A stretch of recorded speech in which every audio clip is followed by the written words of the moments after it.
Hello दोस्तों, एक romantic Hindi कहानी में आप सभी का स्वागत है।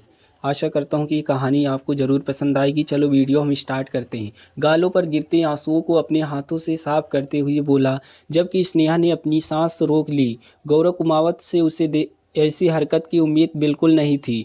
बोली, कल आऊँगी ना? वह उसके चेहरे पर एक गहरी नज़र डालकर बोला, जबकि डर से काँपती स्नेहा ने जल्दी से सर हाँ में हिला दिया। वह इस वक्त इस इंसान से जान छुड़ाना चाहती थी। अगर इनकार की रट लगाए रखती तो वह उसे कभी नहीं जाने देता। गुड गर्ल्स, अब जाओ अपनी सीट पर जाकर बैठो। वह पीछे हटकर हुक्म देने वाले अंदाज में बोला, सर मेरी तबीयत ठीक नहीं है।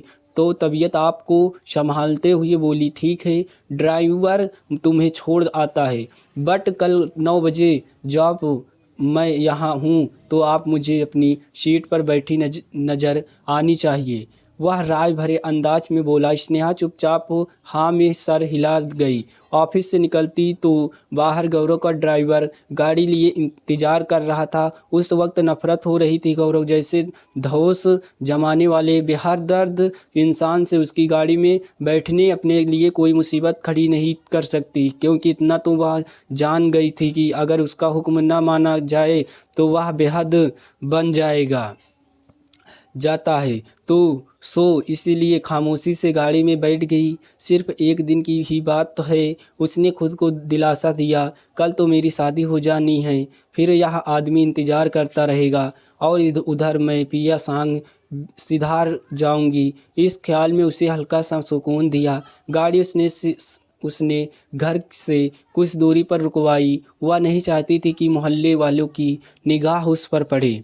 मौसी ने दरवाज़ा खोलते ही सवाल दाग दिया, पैसे कहाँ हैं स्नेहा? ऑफिस से लाए हो या नहीं? स्नेहा ने तुरंत एक बनावटी ठंडी मुस्कान ओढ़ी और धीमी आवाज़ में बोली, लेक्चर मौसी, जब मैं ऑफिस पहुंची तो वहाँ के लोग ने मुझे, छोटी थी, उसे बार बार छेड़ रही थी। कोई उसकी चुनरी को छेड़ता तो कोई उसके हाथों पर बनी मेहंदी के रंग को तारीफ करता। वह सब कुछ शुभम से पहले ही मिल गई आई थी और अब उसकी किस्मत पर खुलकर जल रही थी। दीदी शुभम की तो बहुत ही स्मार्ट है, बिल्कुल हीरो जैसे हैं। आप तो सच में बहुत लकी हो। सबसे छोटी सी ने नज़रों में चमक भर कर कहा तो बाकी सब खिलाड़ियों ने हंस पड़ी। स्नेहा भी हल्की मुस्कान दी, दिल में कहीं गहरे इस प्यार को अपना सबसे बड़ा सहारा मानते हुए। तभी किसी ने आवाज़ लगाई, अरे बारात आने वाली है, सब लोग तैयार हो रहे हो।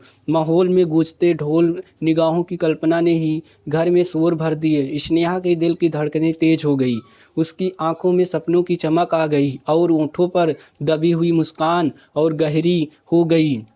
मेहमान खाना खा चुके थे, वह तैयार हो गई थी और अब बारात का इंतज़ार हो रहा था कि तभी अचानक गौरव कुमावत वहां आ गया। उसे देखकर पहले तो स्नेहा घबरा गई कि कहीं वह कोई तमाशा खड़ा न कर दे, मगर कुछ मिनट बैठने के बाद वह बाहर चला गया तो स्नेहा ने भगवान का धन्यवाद किया, मगर फिर भी एक अजीब सा डर उसके दिल में मौजूद रहा, जैसे ही वह कुछ तो गलत होने वाला है और वहाँ कुछ तो गलत होगा ही रहेगा, क्योंकि यहाँ कुमावत जी आए हुए हैं।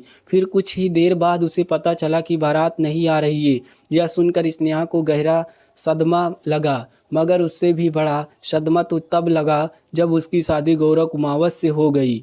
इस सब के बाद उसे शक हो गया कि बारात न आने में गौरव कुमावत का ही हाथ था। वह भला अपना हुक्म रद्द किया जाना कैसे बर्दाश्त करता। वह पत्थर सी बनी सर्दे से हुलिये में ही फ्रंट सीट पर उसके साथ बैठी हुई थी। शादी की रस्में होने के बाद वह गुस्से में आकर कमरे में गई और सब कुछ नोच कर फेंक दिया। उसने नहीं बल्कि उससे नफरत के सीले उसके वजूद में उड़ रहे थे। अब इस सर्दे हुलिये में जब वह बाहर आई और उसके बराबर बैठी तो मेहमानों ने हैरत जताई। गौरव कुमावत ने भी एक नज़र उसके इस रूप पर डाली, लेकिन हल्के से मुस्कुराते हुए उसके नज़र फेर ले ली। जबकि स्नेहा को अब और भी गुस्सा आया। वह तो उसे चिढ़ाने और गुस्सा दिलाने के लिए इस रूप में बाहर आई थी, मगर उसके चेहरे पर तो मुस्कान थी। उसके चेहरे के हाव भाव शायद गौरव ने पढ़ लिए थे। वह उसके करीब होकर उसके कान में सरगोशी करने लगा, अच्छा हुआ तो जो तुमने इस सारी चीज़ों से खुद आई हो। दोस्तों, कैसी लगी कहानी? आशा करता हूँ कि कहानी आपको ज़रूर पसंद आई होगी। अगर आपको यह कहानी पसंद आए तो आप चैनल को सब्सक्राइब करें। नेक्स्ट वीडियो में फिर से मिलते हैं।